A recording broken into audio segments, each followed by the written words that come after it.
എന്ത് തെളിവിന്റെ പേരിലെന്ന് പറഞ്ഞാലും, എത്ര വിവരവും ബോധവും പഠിപ്പും ഉണ്ടെന്ന് പറഞ്ഞാലും, ഒരു ചാനൽ ചർച്ചയിലും പൊതു ഇടങ്ങളിലും വന്നിരുന്ന് സ്വന്തം സംസ്കാര ശൂന്യത വിളമ്പുന്നത് വലിയ കഴിവാണെന്ന് വിശ്വസിച്ചിരുന്ന രാഹുൽ ഈശ്വറിനൊടുവിൽ കുരുക്കുമുണ്ട്.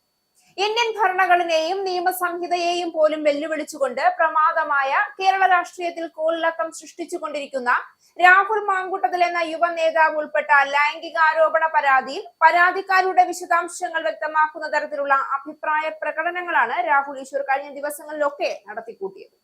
പ്രത്യേക വൈരാഗ്യം മുൻനിർത്തി എന്നതുപോലെ പല ചാനൽ ചർച്ചകളിലും തന്റെ സ്വന്തം യൂട്യൂബ് ചാനലിലും വരെ പരാതിക്കാരിയെ വ്യക്തിഹത്യ നടത്തുന്നതിനോടൊപ്പം ഇന്ത്യയിലെ തന്നെ മുഴുവൻ സ്ത്രീകളെയും അപമാനിക്കുന്ന തരത്തിലുള്ള പരാമർശങ്ങളാണ് രാഹുൽ നടത്തിക്കൊണ്ടിരുന്നത്.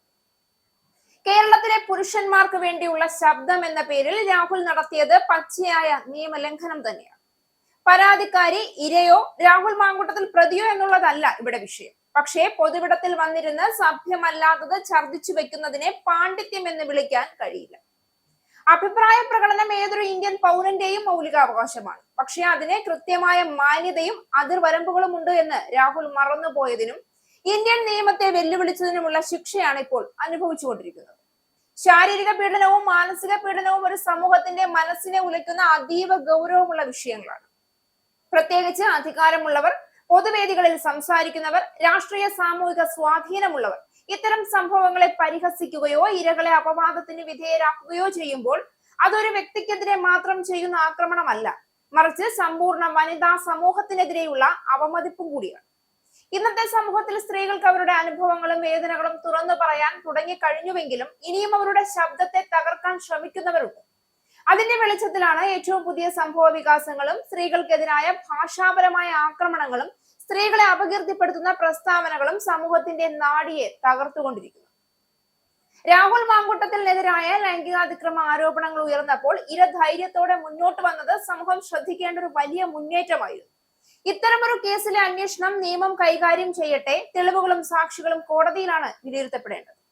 എന്നാൽ അന്വേഷണം നടക്കുമ്പോൾ തന്നെ ഇരയെ കുറ്റപ്പെടുത്തുന്ന രീതിയിൽ പൊതുവേദികളിൽ പ്രസ്താവനകൾ ഉണ്ടാകുന്നത് അങ്ങേയറ്റം അനാചാരവുമാണ്.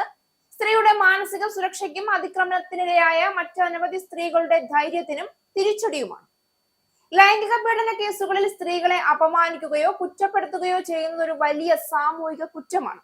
ഇത്തരം സമീപനങ്ങൾ മൂലം തന്റെ അനുഭവം തുറന്നു പറയാനുള്ള ധൈര്യം നഷ്ടപ്പെട്ടതിനാൽ ലോകമെമ്പാടും അനവധി സ്ത്രീകൾ മൗനത്തിലായിരിക്കുന്നു എന്നതൊരു കനത്ത യാഥാർത്ഥ്യമാണ് ഇന്നും. തുറന്നു പറഞ്ഞാൽ അപമാനം, മിണ്ടിയാൽ നാണക്കേട് എന്ന ഭയമാണ് അവർക്ക് ഇന്നും.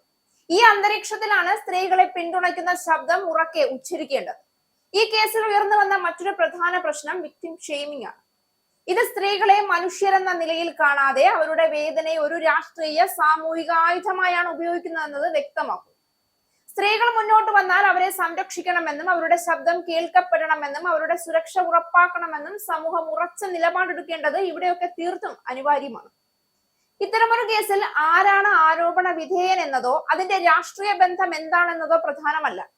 പ്രധാനമായത് ഇര പറഞ്ഞത് നീതിപൂർവം കേൾക്കപ്പെടണമെന്നതാണ്. ആരായാലും എത്ര ശക്തനായാലും അന്വേഷണത്തെ സ്വാധീനിക്കാൻ ശ്രമിക്കുന്നതോ സ്ത്രീകളെ സമ്മർദ്ദത്തിലാക്കാൻ ശ്രമിക്കുന്നതോ സ്ത്രീകളുടെ സുരക്ഷയ്ക്കും അവകാശങ്ങൾക്കും നേരെയുള്ള തുറന്ന ആക്രമണമാണ്. അതിനാൽ സ്ത്രീകൾക്ക് വേണ്ടി നിലനിൽക്കുന്നത് ഒരു രാഷ്ട്രീയ നിലപാടല്ല, അതൊരു മനുഷ്യത്വ നിലപാടാണ് എന്ന് വേണം വിലയിരുത്താൻ. ഇപ്പോൾ നടക്കുന്നത് ഒരു കേസിന്റെ നിയമവഴി ശക്തിപ്പെടുത്തുന്നതിനോടൊപ്പം സമൂഹത്തിന്റെ നൈതിക ബോധത്തെയും പരീക്ഷിക്കുന്ന ഒരു ഘട്ടം കൂടിയാണ്. സ്ത്രീയെ അപമാനിക്കാനും കേസിനെ തള്ളിക്കളയാൻ ശ്രമിക്കാനും സ്ത്രീ ശബ്ദങ്ങളെ തകർക്കാനുമുള്ള ശ്രമങ്ങൾക്കെതിരെ ശക്തമായി പ്രതികരിക്കേണ്ടത് ഓരോ സാമൂഹിക ബോധമുള്ള പൗരന്റെയും കടമയാണ്. സ്ത്രീകൾക്ക് സുരക്ഷിതമായ ഒരു സമൂഹം നൽകണമെങ്കിൽ സ്ത്രീകളുടെ വാക്കുകളെ സംരക്ഷിക്കുകയും അവരെ അപകീർത്തിപ്പെടുത്തുന്നവരെ കർശനമായി ചോദ്യം ചെയ്യപ്പെടുകയും ചെയ്യേണ്ടതുണ്ട്. പീഡനാരോപണങ്ങൾ ഉയർന്നപ്പോൾ പ്രതികരിക്കേണ്ടത് ഉത്തരവാദിത്വത്തോടെയും മാന്യതയോടെയുമാണ്. നിയമം ചെയ്യേണ്ട ജോലി ചെയ്യട്ടെ, പക്ഷെ സ്ത്രീയുടെ ജീവിതത്തെ കളിയാക്കുന്ന സമീപനങ്ങളെ, സ്ത്രീകളെ താഴ്ത്തി കാണുന്ന വാചകങ്ങളെയും പീഡനത്തിനെതിരെ സംസാരിക്കുന്നവരെ അപമാനിക്കുന്ന രീതികളെയും സമൂഹം ഒന്നടങ്കം പുച്ഛിച്ചു തള്ളിക്കളയേണ്ടതുണ്ട്. സ്ത്രീകളെ പിന്തുണയ്ക്കൽ രാഷ്ട്രീയമല്ല, അത് സാംസ്കാരികവും അടിസ്ഥാന മാനവികവുമായ ഒരു ഉത്തരവാദിത്വമാണ്. പ്രതി ചേർക്കപ്പെട്ട രാഹുൽ ആരോപണത്തെ ഉന്നയിക്കപ്പെട്ടതിനു ശേഷം നീണ്ടനാൾ പൊതുവിടങ്ങളിലും രാഷ്ട്രീയത്തിലും സജീവമായിരുന്നു. എന്നാൽ അപ്പോൾ പോലും ഇരയ്ക്കെതിരെ അദ്ദേഹം പോലും ഉന്നയിക്കാത്ത ആരോപണങ്ങളാണ് രാഹുൽ ഈശ്വർ സ്വയം വക്കാലത്ത് ഏറ്റെടുത്തുകൊണ്ട് പൊതുവിടങ്ങളിൽ ഛർദ്ദിച്ചു വെച്ചത്. സ്വന്തം ചാനലിന്റെ റേറ്റിംഗ് കൂട്ടാനും സ്വയം പ്രശസ്തി ഉയർത്താനും ഉൾപ്പെടെ കാണിച്ചു കൂട്ടിയ പേക്കൂത്തിന് ഛർദിച്ചു വെച്ചത് സ്വയം വിഴുങ്ങുന്ന കുറച്ചുനേരം, നിയമവും നിയമപാലകരും രാഹുലിന്റെ കാൽച്ചുവട്ടിലല്ല എന്ന ബോധമുണ്ടാകുന്ന കുറച്ചുനേരം, നിയമത്തിന്റെ വഴിയിൽ തലപോയ്ക്കുകയെങ്കിലും അനിവാര്യമായതിനാൽ ഉപ്പ് തിന്നവൻ അല്പം വെള്ളം കുടിക്കുക തന്നെ വേണം.